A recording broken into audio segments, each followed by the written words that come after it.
የታቦትን ፎቶ ማንሳት፣ ቪዲዮ መቅረጽ፣ ከዛም አለፍ ብሎ ሆም ፔጅ ላይ መለጠፍ፣ ፕሮፋይል ፎቶ ማድረግና የመሳሰሉትን እንደ ክርስቲያን መደረግ አለባቸው። ቤተክርስቲያን ታቦቱን ፎቶ አንሱልኝ፣ ታቦት ፎቶ አታንሱም አትል።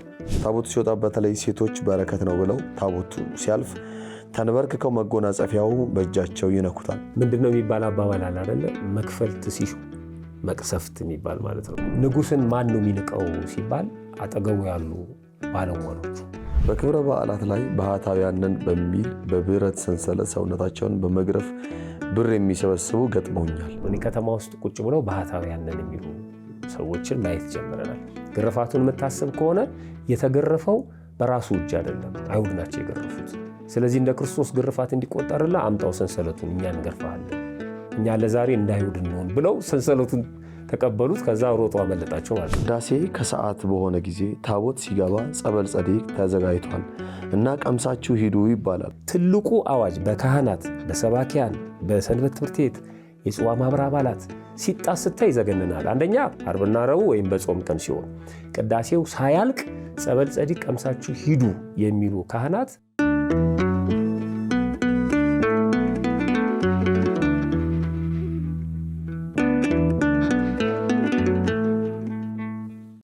ሰላም ጤና ይስጥልኝ። በመላው ዓለም የምትገኙ ወደ ቀንዲል ሚዲያ ቤተሰቦቻችን እንደምን አላችሁ? ሰላም እግዚአብሔር ከሁላችንም ጋር ይሁን። ይህ ቀንዲል ሚዲያ ነው። መርሃ ግብራችን ተወዳጁ ልማድና ክርስትና መርሃ ግብር ነው። ዛሬም እንደተለመደው የጥያቄዎቻችሁን ምላሽ ይዘን ቀርበናል። ስለ ታቦት በተሰጠን ትምህርት ላይ እናንተ ያነሳችሁትን ጥያቄዎች በማንሳት በማቅረብ ጥያቄዎቹን ምላሽ እንዲሰጡበት መጋቢ ዓመት መምህር ምትኩ አበራ በመካከላችን አለ። አብረን ጥያቄያችንን እያቀረብን መልሱንም አብረን እንሰማለን። እስከ መርሃ ግብር ፍጻሜ አብሮነታችሁ ከኛ ጋር እንዲሆን ግብዣ ያቀርባለሁ። እንኳን ደህና መጣችሁ። እንኳን ደህና ቆየኝ። እንዴት ነበር? እግዚአብሔር ይመስገን። ጥምቀት በዓል ሁሉ ጥሩ ነበር? ጥምቀት እጅግ በጣም ደስ ይላል። በዚህ በአባቶቻችን ንግግር በዓል ካለፈ በኋላ እንኳን አደረሳችሁ ከተባባሉ በኋላ ተረፍክ ይባባላሉ። ምንድነው እላለሁና ለካ በጣም ከባድ ነው። ከበዓሉ መትረፍ በራሱ ሁለት ነገሮች ስላሉ ይሄ ልማዳዊ የሆነው ነገር አለ፣ እንደገና ደግሞ መንፈሳዊ የሆነው ነገር አለ። ይሄ ግርግሩ ምኑ እና ኪሱም የሚታጠብ አለ፣ ብዙ ነገር አለ። ተረፍክ ለሁሉ ነው። ጥምቀት በጣም እጅግ በጣም ደስ የሚል። አዎ በጣም የሚገርም በዓል ነው የጥምቀት በዓል። ይሄ ዓመቱን ሙሉ በቤተ ክርስቲያኒቷ ላይ በሀገሪቷ ላይ በግል ህይወት ላይ ሲሰራ የነበረው ነገር በሙሉ የሚታጠብበት ይመስለኛል። እኔ ታቦታት ወደ ውጭ ወጥተው በየመንደሩ ሲያልፉ በየመንገዱ ሲያልፉ በመላው ኢትዮጵያ ትልቅ በእውነት አባቶቻችን ይህን ስራ ሲሰሩ የፊውቸሪቲውን እያዩት ይመስለኛልና ድሮ ያው ታውቃለህ አገር በአባር ቸነፈር በድርቅ በምትመታበት ጊዜ ጦርነት ረሃብ ሲፈጠር ምእመናን ወደ ካህናቱ ሄዶ ጥያቄ ያቀርባል። ታቦት እንዲወጣልን እና እግዚኦታ እንዲደርስልን ብለው ወይ ስለ አድኖ መስቀል የመጾር መስቀል ታቦት ወጥቶና ስለዚህ ለዚህ ነው አሁን ታቦቱ በራሱ ጊዜ ወጥቶ ዝም ብሎ አይመለስም ብዬ አስባለሁ መቼምና ትልቅ የበረከት በዓል ነው። በጣም ደስ ይላል። የታከበርክ? የኔ ራጉኤል ነው። የት ነበር? ጃንሜና አዲስ ሚካኤል በተለምዶ አበበ ቢቂላ ስቴዲየም ነው የሚያድረው። እዛ ነው የሚያድረው። እዛ ነው ያከበርኩት። ቃና ዘገሊላን ግን ከቤተሰብ ጋር አጥቢያዬ ላይ ኮየፈቼ ቅዱስ ዮሐንስ እዛ ነው ያከበርኩት። በጣም ደስ ይላል። እግዚአብሔር ይመስገን። እኛም በጥሩ ሁኔታ ክብረናል። በገርጂ አካባቢ ነው የኛ ገርጂ ወተብራን ቅድስት ማርያም ነው። እናንተ ቦሌ ከኤርፖርቱ ጀርባ ሲባል እሰማለሁ። እሱ የመድኃኔዓለም ነው። የኛ የገርጂ ማርያም አጥር። ኧረ እዛው ነው። አዎ እዛው አጥራችን ነው የሚለየው። ስንገባ ቤተክርስቲያኗን ዞረናት በአስፓልት በኩል ዞረን ነው የሚገባው። ደስ ይላል። ግን እንደ ሰንበት ትምህርት ቤት ተማሪ ያኔ ድሮ በጣም እንበሳጫለን። አጭር ከሆነ ብዙ መሄድ ነው የምንፈልገው። እየዘመረ እንደዛ ነበር። አሁንም እንደዛ ነው ያደረገው።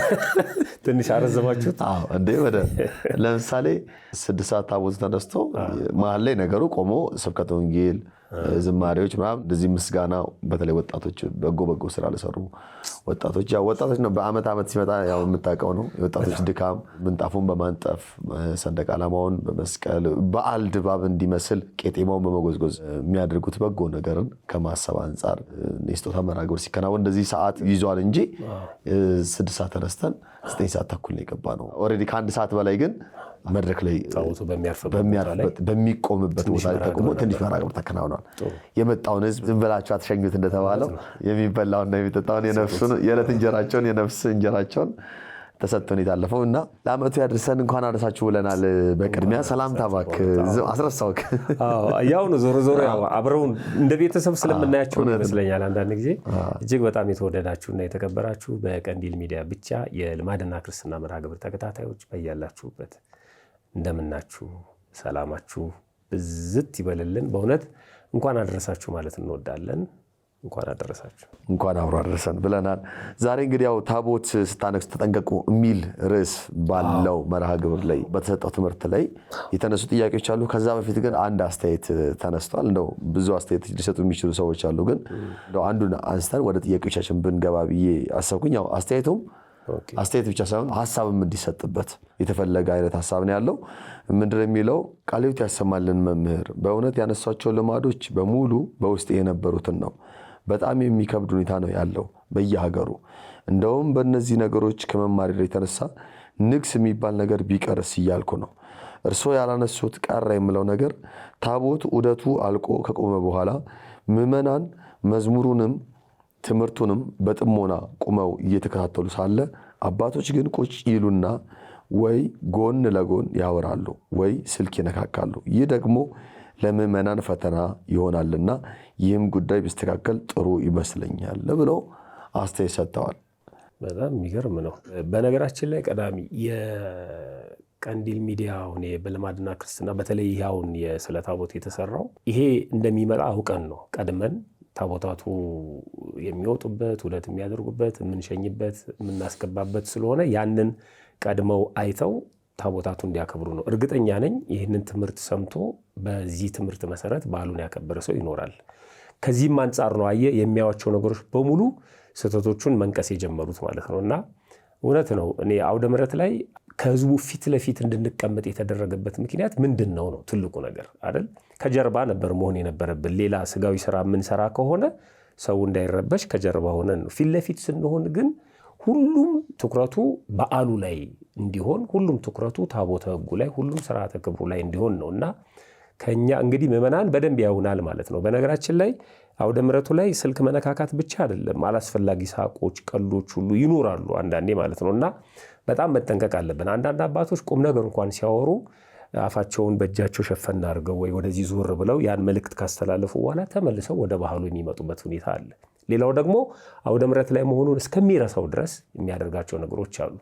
ምዕመናን እንዳይጎዱ በሁለት ነገር ከፍለው ቢያዩት፣ አውደ ምሕረቱ ላይ ሆነው አባቶች ስልክ ይደዋወላሉ። ምክንያቱም መርሃ ግብሩን ለማሳለጥ ማለት ነው። የቀረ መምህር ሊኖር ይችላል፣ ዘማሪ ሊኖር ይችላል፣ የሚያዩት ክፍተት ይኖራል። ቄሰ ገበዙን ይጠራሉ፣ ሊቀ ዲያቆኑን ይጠራሉ እና እዛም ቁጭ ብለው ስራ የሚሰሩ የተፈቀደላቸው አባቶች አሉ። የስብከተ ወንጌል ክፍል ኃላፊው ሊሆን ይችላል፣ ገበዙ ሊሆን ይችላል፣ አለቃው ሊሆን ይችላል።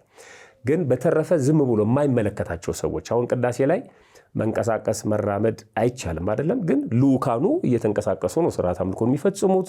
ከዛ ለልኡካኑ ደግሞ ሁኔታዎችን የሚያመቻች ደግሞ አለ፣ የሚወጣና የሚገባ መርሃ ግብሩን ለማስተካከል የተፈቀደላቸው አካላት አሉ። ሁሉም ታስሮ ይቀመጥ ማለት አይደለም።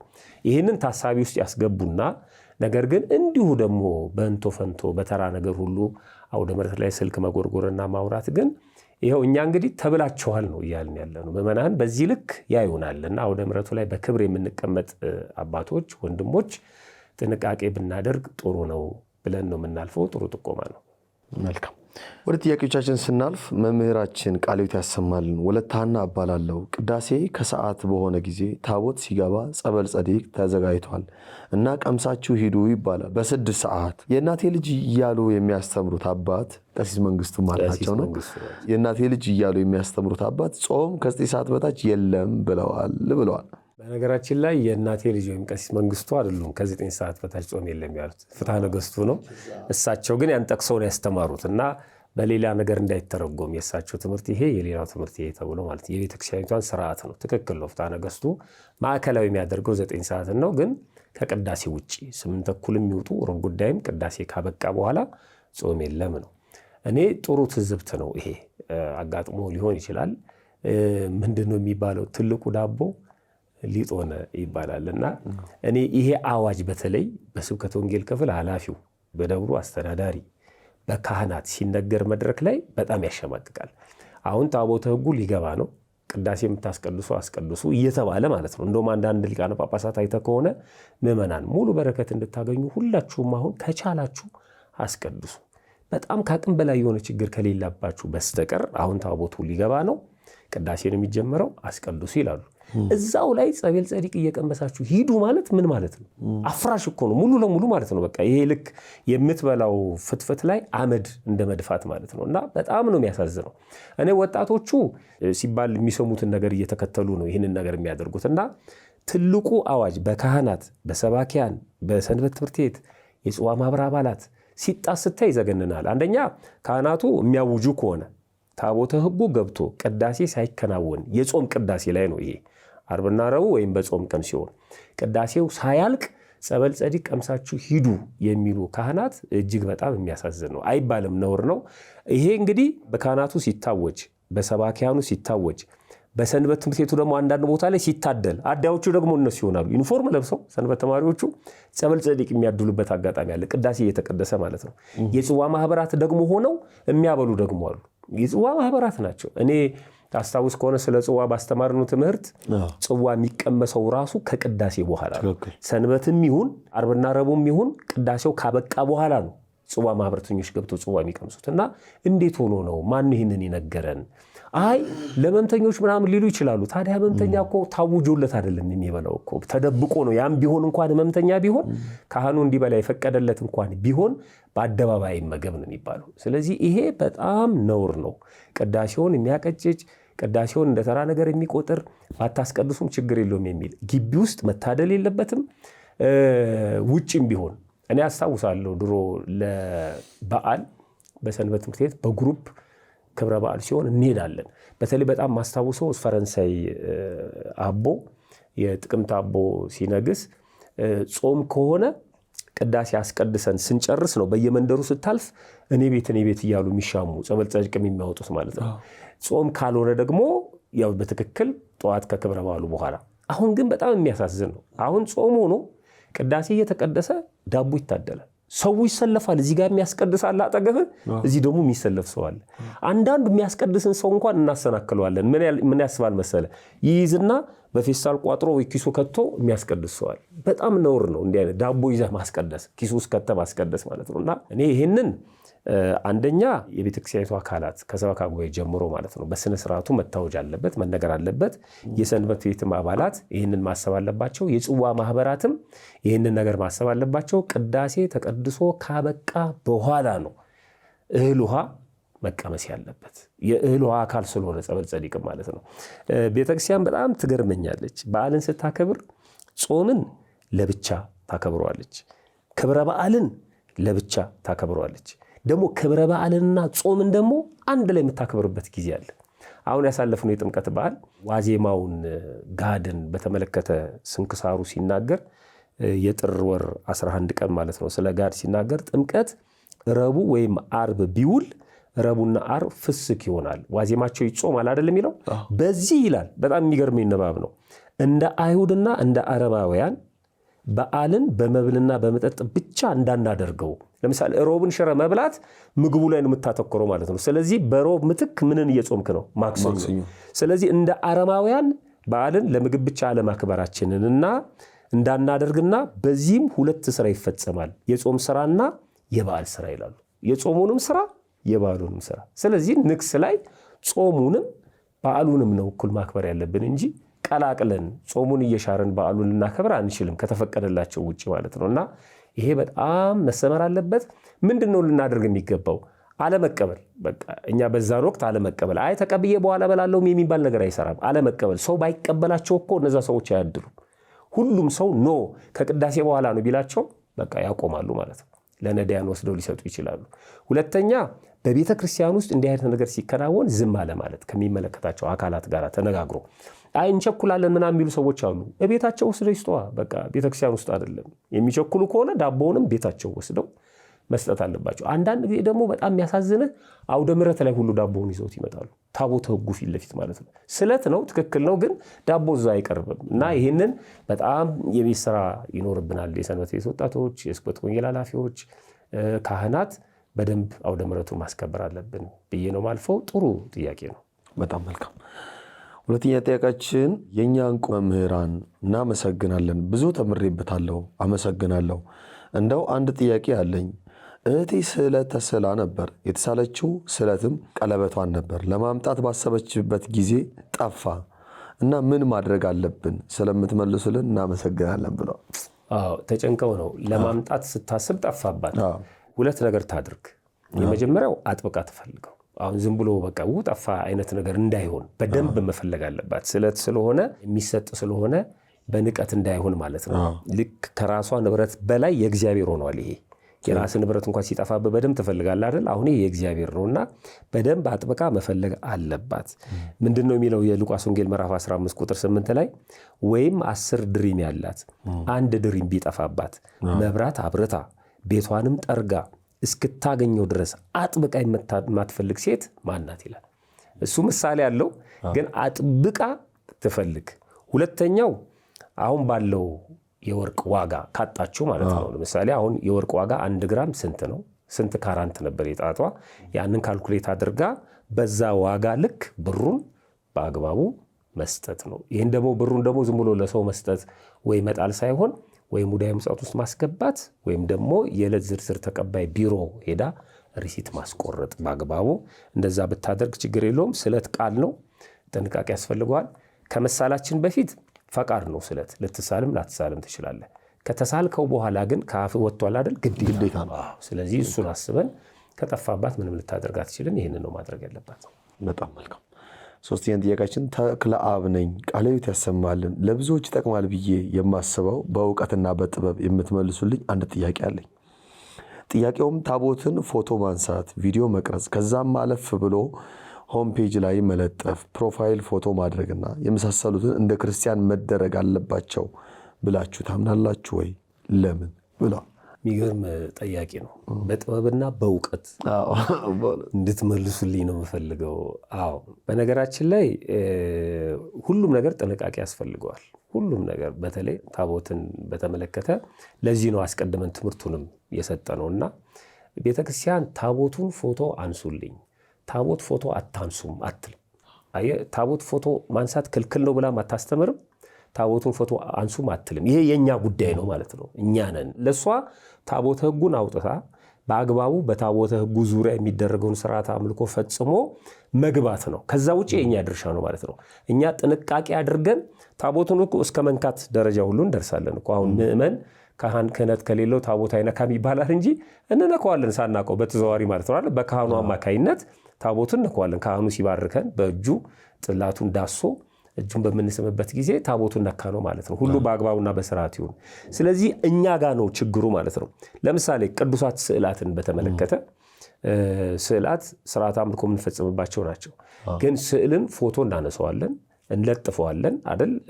ፕሪንት እናደርገዋለን፣ ስልካችን ላይ ፕሮፋይል ፒክቸር እናደርገዋለን።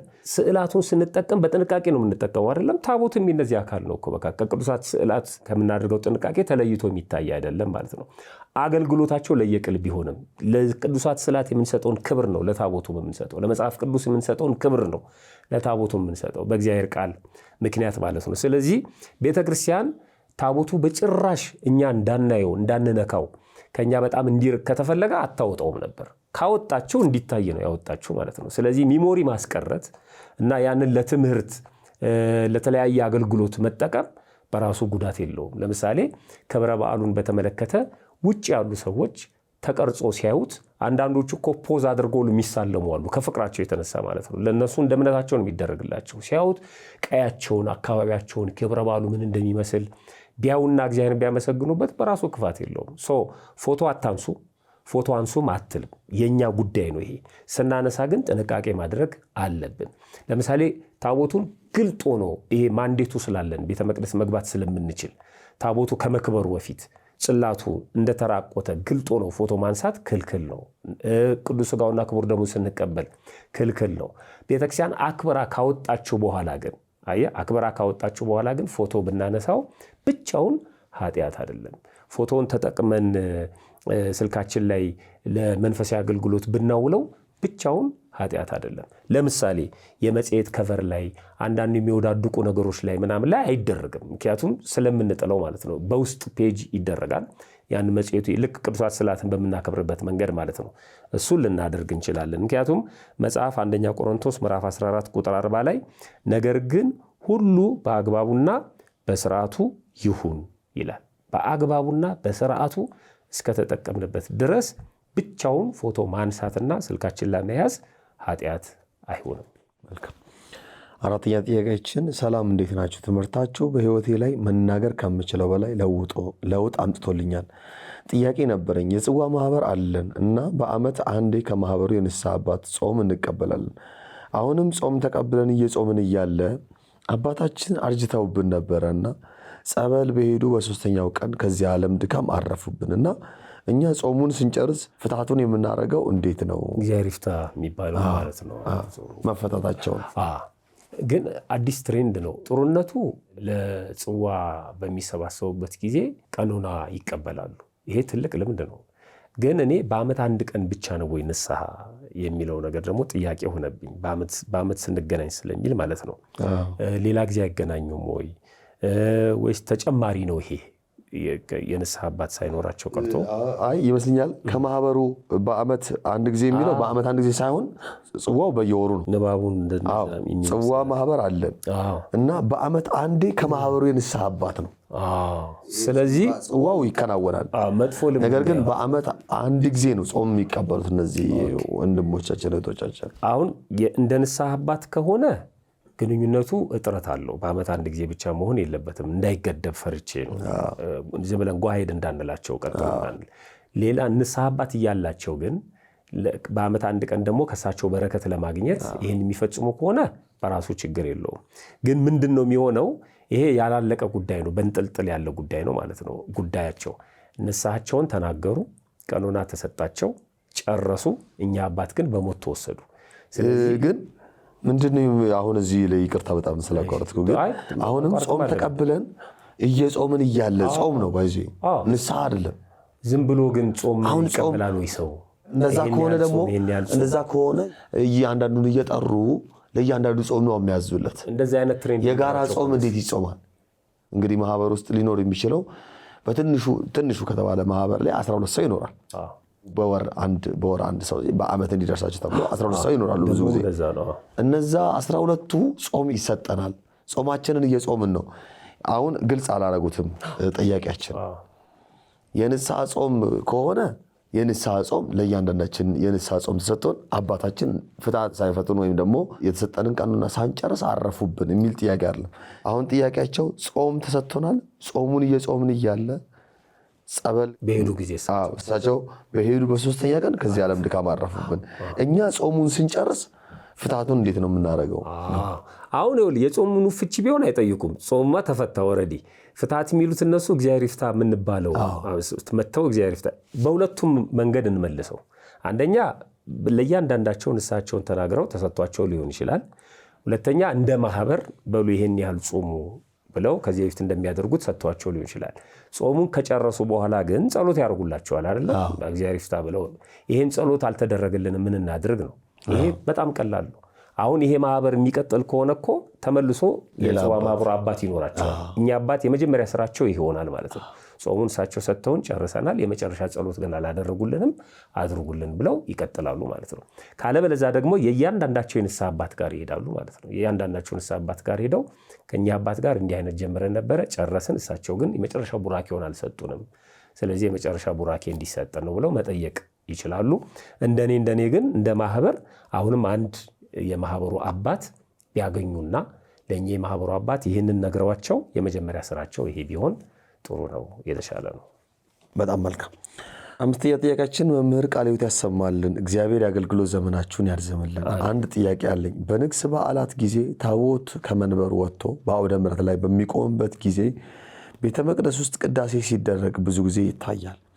ይሄ ነገር ሁሌም ግራ ስለሚገባኝ ነው። አንዳንዴ ሌላ ታቦት ሊኖር ይችላል፣ መስዋዕት ሊቀርብ ይችላል ብዬ ለራሴ ነግረዋለሁ። ይሄ ነገር ልማድ ነው ወይስ የክርስትና ስርዓት ነው? ምናልባት ከዚህ በፊት የተመለሰ ጥያቄ ከሆነ በጣም ይቅርታ መምህር ብለዋል። እየተቀላቀለ እንዳይሆን እንለይ እንደሚለው አንዱ ለምሳሌ የጥምቀት ብዙ ጊዜ እንደ አይነት ችግር የሚገጥመው የቅዱስ ሚካኤል ታቦት ነው። የጥምቀት በሁለተኛው ቀን ተመላሹ ስለሆነ በ12 እና ዕለቱ አንዳንዴ ረቡዕ ሊሆን ይችላል፣ ዓርብ ሊሆን ይችላል። ምክንያቱም ለጥምቀት ብቻ ነው ዓርብና ረቡዕ የሚሻረው እንጂ ወራዊ በዓል ላይ ስለማይሻር። ስለዚህ ረቡዕ ሆኖ ጠዋት ላይ ታቦቱ ጸበል ከተረጨ በኋላ ይነሳል፣ ጉዞ ያደርጋል። ለምሳሌ 3 ሰዓት ወይ 4 ሰዓት ቢጓዝ አውደ ምሕረቱ ላይ እስከሚደርስ ድረስ 9 ሰዓት ምናምን ይሆናል። ቅዳሴ የት ነው የሚቀደሰው? ጥምቀተ ባህር እንዳይቀደስ የከሰዓት ቅዳሴ ተነስቷል አይደለ? ታቦቱ ተነስቷል፣ መንገድ ላይ ነው ያለው። መንገድ ላይ እንዳይቀደስ ደግሞ በተባረከ ቦታ ላይ ነው መቀደስ ያለበት። ቤተክርስቲያን እንዳይሆን ደግሞ አልመጣም ታቦቱ። ስለዚህ ምንድን ነው የሚያደርጉት? መፍትሄው በተቻለ መጠን ከአካባቢው ጋር ተነጋግሮ በጠዋት ታቦቱ ተነስቶ 6 ሰዓት ቢመጣና ቅዳሴ ተቀድሶ ሰሮተ ሕዝብ ቢሆን ይመረጣል። የቀድሞቹም የገጠሩ የሚደረገውም ይሄ ስለሆነ ማለት ነው። እስከተወሰነ ጊዜ ድረስ እንደዚህ ይደረግ ነበር። ካልሆነ ደግሞ መንገዱ ሩቅ ሆኖ ሰው ብዙ ሆኖ እንዳሁኑ እየቆየ እያመሸ የሚገባ ከሆነ ደግሞ እዚህኛው ቤተ መቅደስ በሰዓቱ ቅዳሴ ይገባል። ታቦት ብዙ ነው ያለው በቤተ መቅደስ ውስጥ፣ አንድ ብቻ ሊሆን አይችልም። ምክንያቱም አባቶቻችን በጣም ጥንቁቆች ስለሆኑ በዛ ቤተ መቅደስ ውስጥ አንዳንዱ ቦታ ላይ እንደውም በይፋ ከሚነገሩት ውጭ ሁሉ ብዙ ጽላቶች አሉ። ስለዚህ የግድ ያ ጽላት ብቻ አይደለም ያለው፣ እዚህ ባለው ጽላት ቅዳሴ ይቀደሳል ማለት ነው። መስዋዕቱ ይሰዋል። ከዛ የሚቆርቡ ሰዎች እዚህ ይቆርባሉ። ልክ ቅዳሴውን ጨርሰው እነሱ እዚህ ታቦቱ የሚመጣና ወደ ምሕረት ላይ ይቆማል። ከዛ በአውደ ምሕረቱ ላይ ያለው መርሃ ግብር ከተከናወነ በኋላ አድንኑ እዛው ይሆናል፣ ይደረጋል። ሰሮተ ሕዝብ እዛው፣ የካህኑ ቡራኬ እዛው ይሆናል ማለት ነው። ስለዚህ መቀደሱ ኃጢአት አይደለም ማለት ነው፣ ይቻላል። ሁለተኛው ግን ከጊዜ በኋላ የመጣችው ደግሞ እቺ የግቢ ውስጥ ዑደት የዓመት ክብረ በዓል ላይ በጣም በሚያሳዝን መልኩ ማለት ነው አንዳንድ ቦታ ላይ የከሰዓት ቅዳሴ በጣም ይረዝምና ታቦቱ ሳይገባ በቃ ቅዳሴውን ውስጥ ጀምሩት የሚባልበት አጋጣሚ አለ። ይሄ በጣም ነውር ነው። ይሄ እንደው በጎ ልማድም አይደለም። ከጊዜ በኋላ የመጣ ማን እንደጀመረው የማይታወቅ ከቤተክርስቲያን ስርዓት ውጪ የሚደረግ ነው። ታቦት ውጪ ቆሙ። ሰው የተሰበሰበው እኮ ለዛ ክብረ በዓል ነው። ታቦቱ መግባት አለበት። በዛ ታቦት ላይ ነው ቅዳሴ መቀደስ ያለበት ማለት ነው። ምክንያቱም ዕለቱ ሚካኤል ከሆነ ገብርኤል ከሆነ ሰው ሊያስቀድስ የመጣው ያንን በዓል ምክንያት አድርጎ ነው። ጽላቶች ሌሎች ሊኖሩ ይችላሉ፣ ግን ክብረ በዓሉ የሥላሴ ከሆነ የሥላሴ ጽላት ወጥቷል እኮ አይደለም። ስለዚህ በሥላሴ ጽላት ነው ቅዳሴው መቀደስ ያለበት። በአጠቃላይ የክብረ በዓሉ አንድ አካል ነው ቅዳሴው ማለት ነው። ሰሮተ ሕዝብ የሚሆነው ከቅዳሴ በኋላ ነው። ታቦቱ ገብቶ ነው መቀደስ ያለበት። ደግሞ በጣም የሚገርመው የሚቆይበትን ምክንያት ስታጠና ልመና ሊሆን ይችላል፣ ማስታወቂያ ሊሆን ይችላል። በጣም ህዝቡ እየተማረ እንኳን ቢሆን በራሱ ችግር የለውም። እሺ ትምህርት ከሚቋረጥ ወይ ወንጌል ከምናቋረጥ ይባላል። በጣም ነውር ነው። ስለዚህ ይሄ ሀገረ ስብከቱ፣ ወረዳ ቤተ ክህነቱ፣ የሰበካ ጉባኤው ጽሕፈት ቤት፣ ሰንበት ትምህርት ቤቱ እና የአካባቢው ምዕመናን ተነጋግረው መፍትሄ ማድረግ አለባቸው። አንድ ጊዜ 2 ጊዜ ሊሆን ይችላል። ድጋሚ የሚደገም ከሆነ ነውር ነው፣ በጣም የመጨረሻ ማለት ነው። እና በፍጹም እንዲህ አይነት ስርዓት ቤተክርስቲያን የለም። ጥያቄው ከመጣ በኋላ እኔ የሚመለከታቸውን አካላት ሁሉ ጠይቄያለሁኝ። ተጠያቂ የሚሆኑትን በጭራሽ የለም፣ እንዲህ አይነት ቤተክርስቲያን ስርዓት የለም። ሰዎች ያደረጉት በድፍረት የሚደረግ ነገር ነው የተባለው። እና አካባቢያችሁ ላይ ያላችሁ ምዕመናን ቀጥታ ጽሕፈት ቤት ገብታችሁ ጥያቄ ማቅረብ ትችላላችሁ። ጽሕፈት ቤቱ የማይፈታው ከሆነ ደግሞ ወደ ወረዳ ቤተ ክህነት ሄዶ የወረዳ ቤተ ክህነት ሊቃነ ካህናት እርግጠኛ ነኝ ይህንን ጉዳይ ዝም ብለው የሚያልፉት አይመስለኝም። እና ዝም ብለው ሰዎች የሚያደርጉት ነው። ሰደድ ሆኖ ወደ ሌላ ቦታ ከመሸጋገሩ በፊት እዛው ላይ ችግሮቹ መፈታት አለባቸው። ጥያቄው ጥሩ ጥያቄ ነው፣ ተገቢ ጥያቄ ነው፣ ግን ከስርዓተ ቤተክርስቲያን ውጪ የሚደረግ ነው። በጣም መልካም። 6ኛ ጥያቄያችን ቃለ ሕይወት ያሰማል መምህራችን። በክብረ በዓል ጊዜ ታቦቱ ሲወጣ በተለይ ሴቶች በረከት ነው ብለው ታቦቱ ሲያልፍ ተንበርክከው መጎናጸፊያው በእጃቸው ይነኩታል። በተለይ በአዲስ አበባ እየተለመደ መጥቷል። እናም በዚህ ጉዳይ ብታስተምሩን፣ መቅሰፍትም ስለሆነ እየተለመደ ከመጣ ከ100 ዓመት በኋላ ምን ይፈጠራል ብለዋል። ከ100 ዓመት በኋላማ ሁሉም በየራሱ በየግሉ መጎናጸፊያ ይዞ በየቤቱ እና በጣም ጥሩ እይታ ነው። ይሄ ምንድነው የሚባል አባባል አለ አይደለ? መክፈልት ሲሹ መቅሰፍት የሚባል ማለት ነው። እና ሰው በረከት ፈልጎ መጥቶ ተቀስፎ መሄድ የለበትም።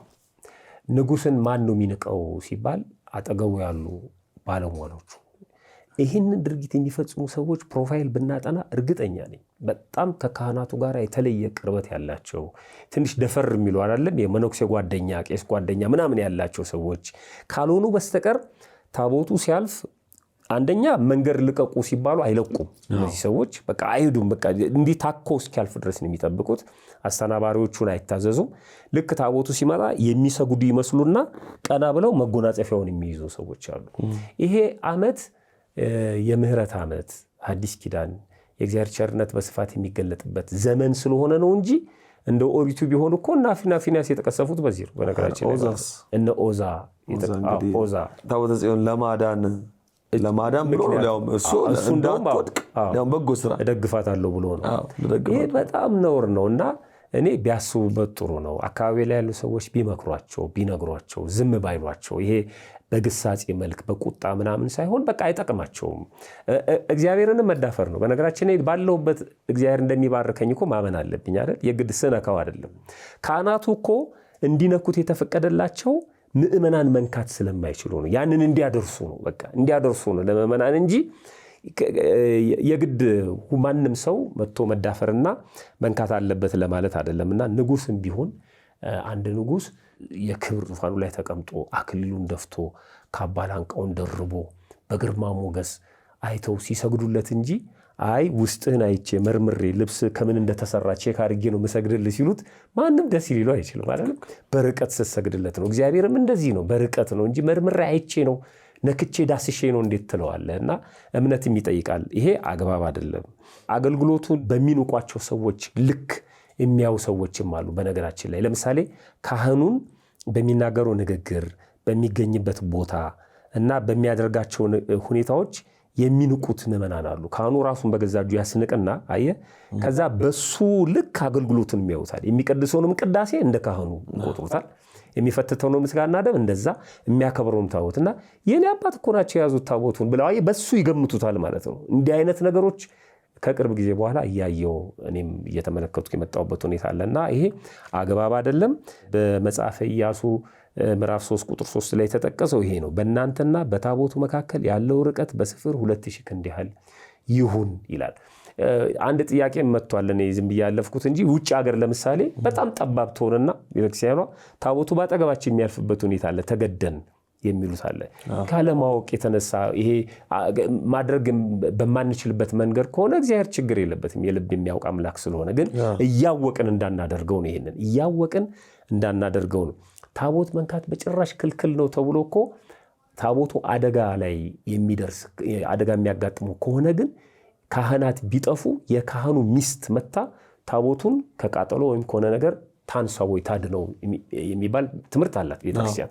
አየህ ከአቅም በላይ ሲሆን ማለት ነው። ስለዚህ ይሄ በራሱ ችግር የለውም። ግን ሁኔታዎች እየፈቀዱልን መራቅ እየቻልን ግን ወደ ታቦቱ መጠጋት አግባብ አይደለም።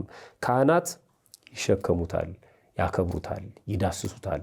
ምእመናን ደግሞ ካህናት ወኪሎቻችን አባቶቻችን ስላሉልን ከነሱ ቡራኬ ስለምናገኝ የታዘዝነው በርቀት እንድንከተለው ነው። ከኋላ ሆነን እንድንከተል በርቀት እንድንከተለውና ተጠያቂዎቹ እነማን ናቸው? እኔ ይህን መጎናጸፊያ የሚዳስሱ እናቶች ናቸው ብዬ አላስብም።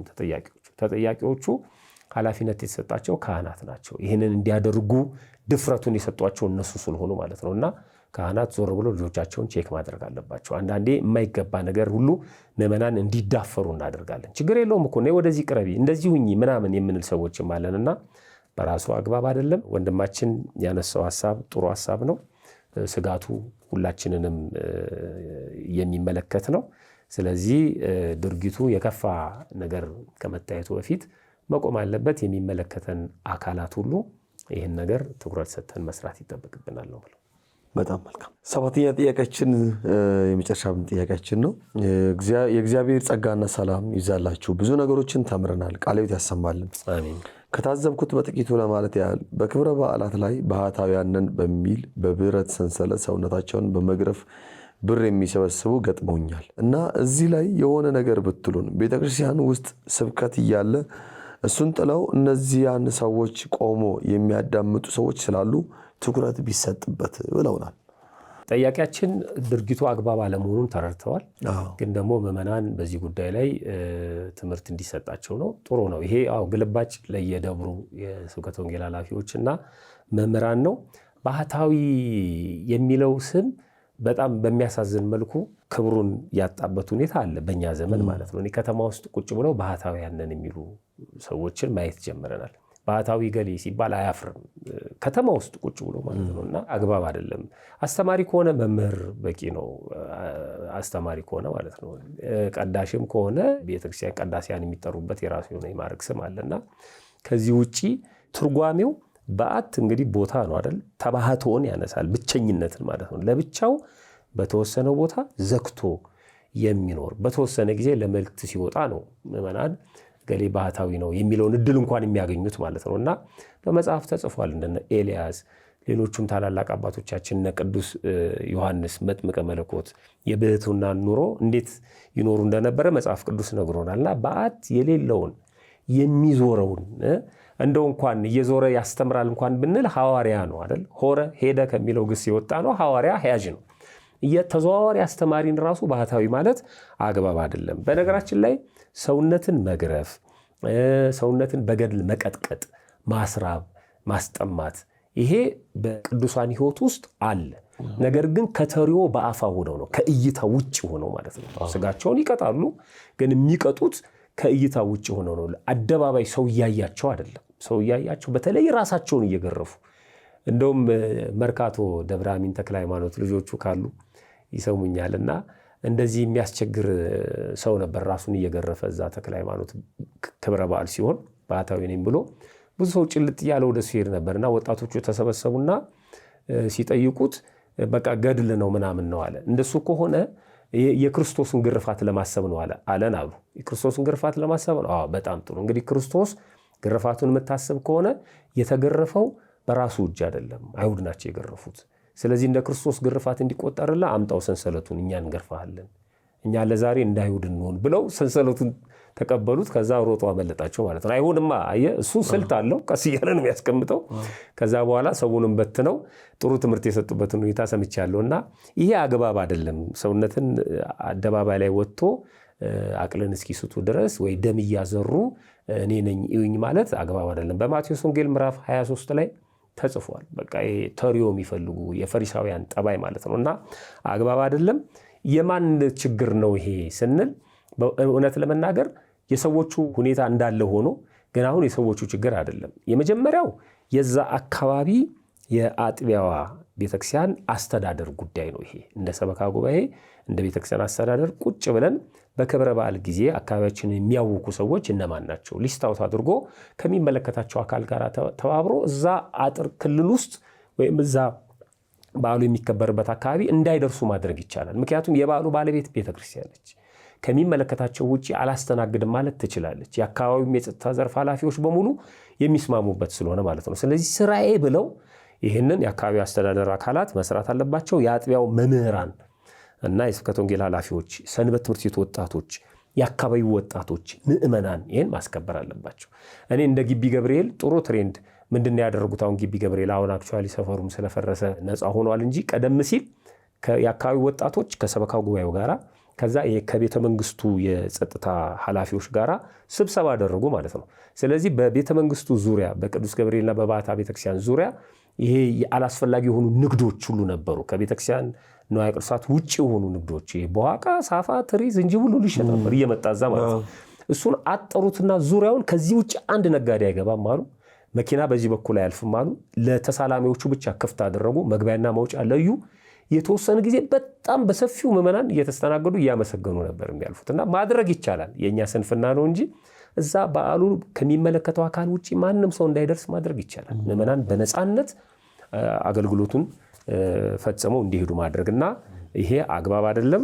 ምዕመናንም ከዚህ ድርጊታቸው መታቀብ አለባቸው። ታቦት ወጥቶ እነዛን ሰዎች የሚሰሙ ሰዎች አሉ። ታቦት ወጥቶ በታቦቱ ፊት የሚደረገው በእርግጥ በታቦተ ሕጉ ፊት አሁን እንደምንለው በእኛ ድክመት ምክንያት ተናጋሪዎቹ እኛን ላይ ያስደስቱን ይችላሉ፣ ወይ ልመና ኦር ሌላ ነገር ሊሆን ይችላል። እኛ እነሱን ትተን ከታቦቱ ጋር እንነጋገር፣ ከእግዚአብሔር ጋር መነጋገር መጸለይ ያለብን እኮና ታቦት ሳናስገባ የድሮዎቹ እንደውም ታቦት ቆሞ እንዴት ወደ ቤት ሄዳለሁ ነው የሚሉት እነሱ። እንኳን ሌላ ነገር ለመስማት ማለት ነውና አግባብ አይደለም።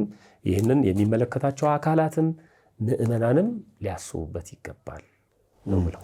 በጣም መልካም። እንግዲህ ያው ጥያቄዎቻችንን እናጠቃለናል፣ ጨርሰናል። ያው በይበልጥ ደግሞ ምእመናን ወደ ኋላ መለስ ብለው የዚህ ቪዲዮ መጨረሻም ላይ ሊንኩን እናስቀምጣለን። መለስ ብለው ደግሞ በደንብ ማየት፣ በተለይ ደግሞ ያው አንዳንድ ጥያቄዎች ሙሉን ካለማየት የመነጨም ሊሆን ይችላል።